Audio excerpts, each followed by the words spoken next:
Hello everyone, this is Ninja Girl Sakura here, and if you're a Dragon Ball fan, you would know that last night was the grand premiere for both Dragon Ball Super and Dragon Ball Z Kai, or Dragon Ball Kai, the final chapters, English dub. And I just felt like sharing my thoughts on it, so yeah, let's get into it. Now, first thing you should know, there are two showings for Dragon Ball Super. One is at 8:30, the other is at 11:30. Or no, 8 o'clock and 11:30, sorry. And I thought the 8 o'clock showing was going to be the censored, edited version. Like, instead of being Mr. Satan, Hercule would be Hercule, you know? But no, it was still the uncut dub for Super, which was cool.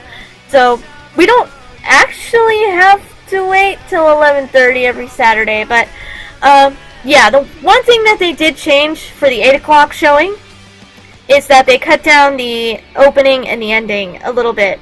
So yeah, if you want to see the full ending, watch the 11:30 showing, but if you don't care too much, just watch the 8 o'clock showing.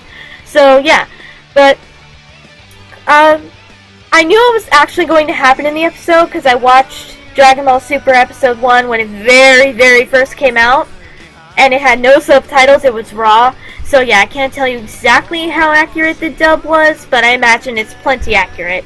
Funimation's been doing very good, so credit where it's due. But yeah, nothing that happened was a surprise to me. But I still gotta say, I had a great time just talking with people on Twitter, and it was so fun to kind of be a part of Dragon Ball history, in a way, because this is the first actual brand new series that we've gotten since GT. I guess you could count Dragon Ball Kai, but still, Kai is the same story we already knew from Z, just cut down, and for our version, the English version, the dub is a lot more accurate, because the scripts are a lot better and everything, because they can actually not censor anything as much now. Funimation, good job there. They no longer have to do that kind of stuff. So, yeah. But this is a big deal. This is the first actual brand new series since GT that we've gotten over here. So, and in Japan too, to be fair, when they got it, like 2 years ago almost. They got it in 2015, so not quite. But anyway, yeah, but I watched the first episode when it came out a long time ago, and I've been waiting for the dub ever since because I just couldn't stand the voices. No disrespect to Nozawa, I don't mean to. I can't get used to it. For Goten it works. Nozawa's voice works. For Goku, I can't get used to it. I'm sorry, I know that seems so mean, but I just couldn't. I tried to. But yes, after the first episode, I waited for this to come out. But I have been keeping up with what's been going on with Super. So yeah, through like people live tweeting, stuff like that. So I've been keeping up, and I know what's going to happen. I won't spoil anything for you though, but it's gonna be good. Especially a certain part, but I'm not gonna ruin it. You're gonna like it when we get to it, but it's gonna be a while. Because in Japan, Super's already on episode 73. Next week, 74. So, yeah. We're very far behind. But still, yeah, despite knowing what was going to happen in the episode, I still had a great time watching it. And all of the voice cast was fantastic in all of their roles. Beerus, Whis, Goku, Sean Shamel, perfect as always. To me, nobody else is Goku, especially in English, because admittedly Goku has had many English voice actors, to be fair, but Sean, to me, is Goku. That's just how I feel. And for Japan, Nozawa is, so. And credit where it's due to her as well, because she has been Goku for decades now. The woman is, what, she turned 80, I think it's 85 she turned, just a couple months ago. So credit where it's due. Nozawa, I just can't get used to your voice. But no disrespect, she is awesome as well, and she is Goku for the Japanese audience, and has been for years. But for me, Sean is, and he was perfect, as usual. He's able to capture Goku's silly and fierce side at the same time, you know? It's perfect. Perfect casting. Really, I love him as Goku so much. Have ever since I was a kid.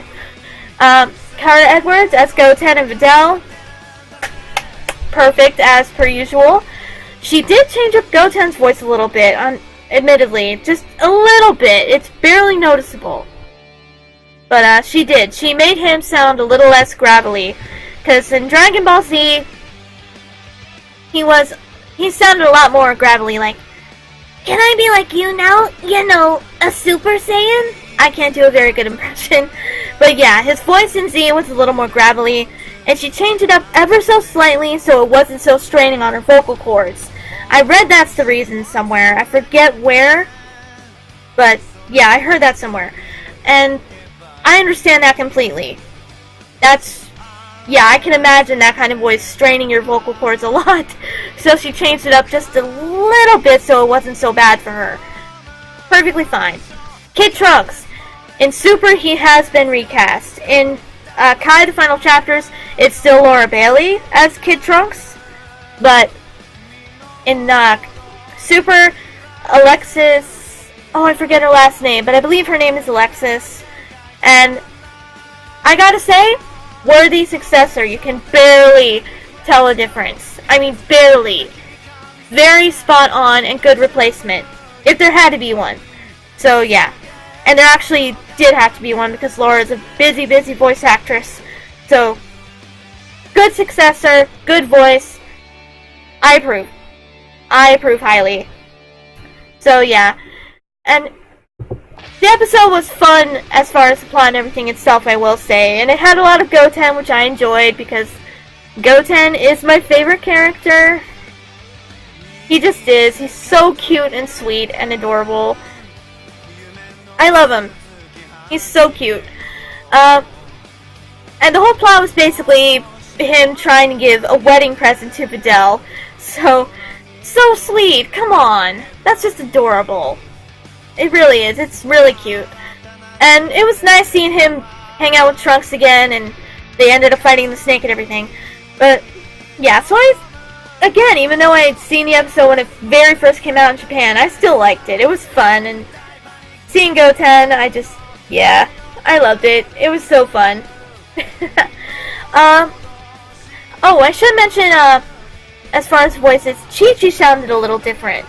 Just a little. I think it's her same voice actress from Kai, but she sounded a little different. It's okay though. Chi-Chi's not in it that much. So, yeah. And Chi-Chi, the end of the episode, saying how they can finally get Goten the best schools. Don't ruin Goten, I swear, Chi-Chi. You already did enough damage to Gohan. Come on. I mean, I guess Gohan's happy and that's all that matters, and I totally get Chi-Chi wants the best for both Gohan and Goten, but Goten is like his father. He is a fighter. He's not the scholarly type. So don't try to make him like that. Please, Chi-Chi, let him be a fighter. That's what he should be, because, come on, it's obvious. He's the most like his father. So, yeah, let him fight, please, Chi-Chi, please. Yeah, other than that, yeah, just the episode was fun, and it was so cool to just talk to everyone on Twitter as it premiered, and as we were all watching it. It was a lot of fun. I had a great time, and I can't wait for episode 2, which I think, if I remember correctly, is a Vegeta episode, so we're gonna get to hear Chris Sabat as Vegeta. I love his voice for Vegeta, it's so perfect. Seriously. I can't wait. So that's going to be fun to watch next weekend. But, I think that's all I wanted to share with you guys. Just that it was great. All the voices were great. I'm pretty sure that the script for the new English dub here is accurate. I didn't watch the subtitle version of episode 1, so I'm not positive, but probably. Funimation has been doing a good job with that. And, Dragon Ball these days. So, yeah, I'm not worried about that too much. So, yeah, it was just fun. But other than that, we'll be watching episode 2 next weekend. or I certainly will with many of you, I'm sure. So, yeah, till then, see you guys later.